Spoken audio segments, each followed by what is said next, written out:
Bonjour à toutes, bonjour à tous. C'est un plaisir de vous retrouver pour cette toute première émission d'Apprendre ensemble, l'émission consacrée au lien entre l'école et la famille de la Haute École Pédagogique du Valais. Motivation, confiance en soi, devoirs, écran, curiosité. On va aborder plein de thèmes différents durant ces émissions. Et aujourd'hui, justement, on s'attaque à la notion des écrans avec nos deux invités, Guillaume Tchoup et Mathieu Moser. Bonjour. Bonjour. Guillaume Tchoup, je commence avec vous. Pourquoi est-ce qu'on utilise des écrans à l'école? On a déjà bien assez d'écrans à la maison toute la journée. Alors effectivement, la question des écrans est extrêmement vaste. Tout d'abord parce que les écrans sont quelque chose d'omniprésent dans notre société actuellement. On ne peut pas faire sans. Et c'est une vraie révolution. Comme le disait le philosophe Michel Serres, c'est comparable à l'avènement de l'écriture ou à l'avènement de l'imprimerie, qui en leur temps ont fait beaucoup parler d'eux, ont beaucoup de critiques. Et on a appris à s'en servir et c'est encore des outils actuels qu'on utilise beaucoup. C'est pareil pour les écrans, il faut absolument s'en servir et surtout savoir comment s'en servir. Justement, Mathieu Moser, comment l'école s'en sert alors concrètement ? Alors déjà, on peut dire que c'est une sorte de mythe de croire que les enfants, ils savent déjà maîtriser les écrans. On l'a bien vu pendant cette période de confinement. Je pense qu'il faut distinguer les écrans comme outils pédagogiques qui sont au service d'une autre discipline pour faire du français, pour faire des maths, et les écrans comme objet d'apprentissage en lui-même, par exemple pour apprendre à enregistrer un document, sauvegarder, imprimer ce document. Moi, j'aimerais bien que vous me rassuriez, Guillaume Tchoup, parce qu'en tant que maman, des fois, enfin avant d'avoir un enfant, j'étais là, non, jamais, les écrans et tout. Et puis des fois, je dois vous dire que les écrans, ça me sauve bien la vie. Comment est-ce que l'école, elle utilise les écrans en classe ?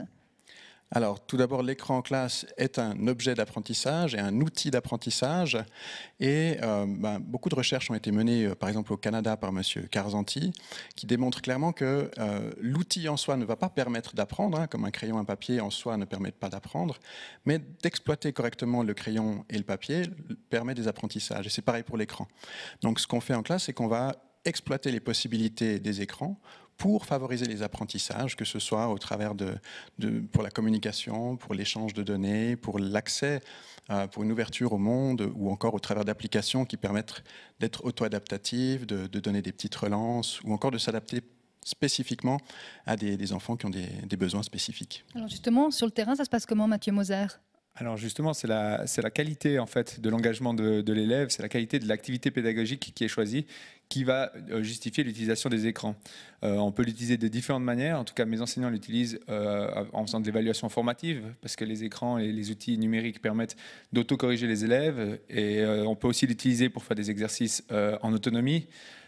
Seuls à une tablette, ils font du drill, etc. Et aussi quelque chose qui est oublié par la consommation des écrans, c'est tout ce qui touche la création du contenu. Donc monter des vidéos, créer des interviews, même créer une présentation PowerPoint par exemple, c'est tous des éléments qui sont intéressants pour ancrer davantage les apprentissages.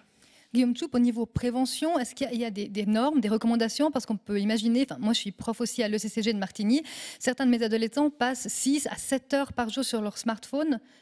Qu'est-ce qu'on en dit de tout ça? Alors, une des premières recommandations qu'on peut faire, c'est d'accompagner l'enfant dans son usage des écrans pour qu'il ne soit pas seul devant l'écran. Donc, pour qu'il puisse bien comprendre ce qu'il fait, être guidé, et puis qu'on puisse instaurer un dialogue, donc qu'il puisse expliquer ce qu'il fait à ses parents ou à d'autres adultes et partager. Donc c'est vraiment important qu'il y ait cet échange. Et puis après, en termes de durée, c'est clair que si on passe trop de temps sur les écrans, ne serait-ce que 2 heures par jour, ce qui est la moyenne basse, même si on considère même que la télévision, sur une année scolaire, ça représente plus de 700 heures. Et en termes d'heures, ça représente presque une moitié d'année scolaire.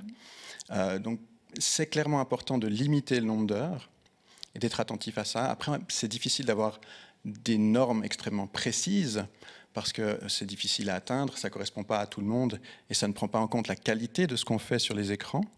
Mais par contre, effectivement, limiter, mettre un cadre, rendre conscient l'enfant que tout le temps passé sur l'écran, c'est du temps qui n'est pas passé à faire du sport, à faire de la musique, à être avec ses camarades ou encore à faire ses devoirs. Mathieu Moser, des conseils pour les parents ? Alors nous, on utilise un outil qui a été créé par Sabine Duflo qui s'appelle les 4 pas sans écran. Donc ça veut dire pas d'écran le matin, pas d'écran pendant les repas, pas d'écran avant d'aller coucher et pas d'écran dans la chambre. Avec cet outil, ça donne des balises simples pour les parents. Quand ils me posent la question du temps, on essaie d'imaginer 30 minutes à 1 heure par jour. On leur dit que c'est déjà quelque chose qui est recommandable, qui est amplement suffisant en fonction de l'âge. À partir de là, ça devient un peu de l'excès. Mathieu Moser, Guillaume Tchoup, merci beaucoup. Merci à vous. Merci. Et puis on passe à notre toute première rubrique Souvenirs d'école. Et pour cette première question, on va vous demander, vous, qu'est-ce que vous faisiez quand vous rentriez de l'école le soir? On attend vos réponses sur les réseaux sociaux de la Haute École Pédagogique du Valais. Et moi, je vous retrouve tout bientôt pour une prochaine émission. Au revoir.